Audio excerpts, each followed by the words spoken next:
Arkansas's most abundant natural resource provides the core asset for Deltic Timber Corporation. In addition to the sustainable yield stewardship of its well-stocked timberlands, Deltic adds value by integrating its efficient wood products manufacturing facilities, as well as through planned development of commercial and residential real estate. Deltic Timber Corporation, creating value for a growing Arkansas. This is Talk Business and Politics with Roby Brock. Well, believe it or not, we are 9 months into the U.S. Senate race between incumbent Democratic Senator Mark Pryor and Republican challenger Congressman Tom Cotton. With 5 full months until Election Day, each and every day, the two campaigns and their different support groups and political allies bombard the inboxes and social media feeds of the media with hopes to steer news coverage and story ideas in a particular direction. We don't blame them, it's their job. Well, this week, the news in the Cotton-Pryor race centered on a number of different storylines. Let's take a look. The Cotton campaign putting out information about outside spending by Pryor supporters in TV advertising. Cotton unveiled a new TV ad featuring his wife, Anna.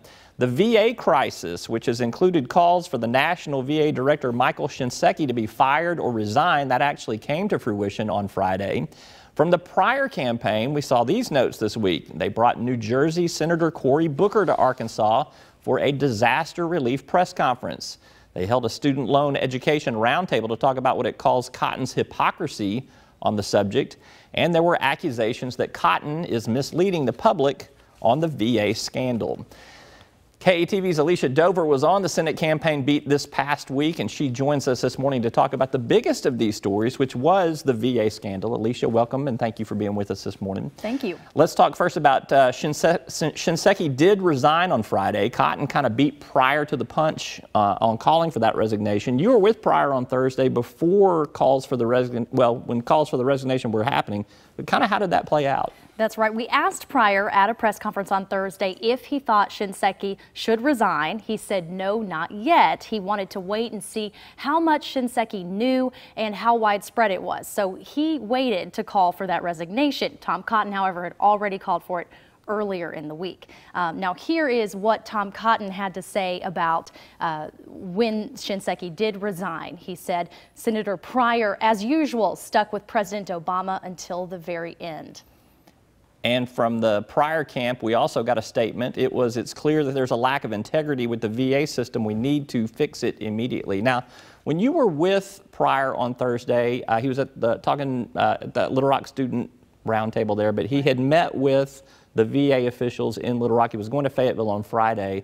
What did you learn from him and his time with the VA administrators? Yeah, I actually learned after that roundtable that he was going to meet with the Central Arkansas VA Administrator, Michael Wynn, on Thursday. And basically, I was given some notes from that meeting. Inside that meeting, he went specifically to the director to see if what was going on in Phoenix was also happening in Arkansas. It seems from the determination from that meeting that that is not going on.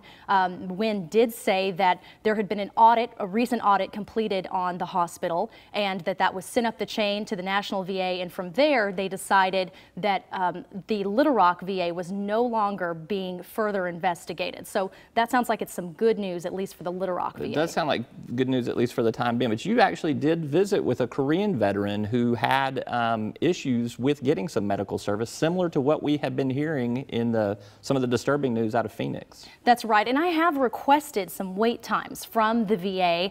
They actually had to send my request all the way up to the National VA because, of course, in light of what's going on, they're not releasing any numbers at this time. But obviously, this man that I did speak with, he's a Korean War veteran. He has experienced some long wait times, and here's a little bit of that interview from him.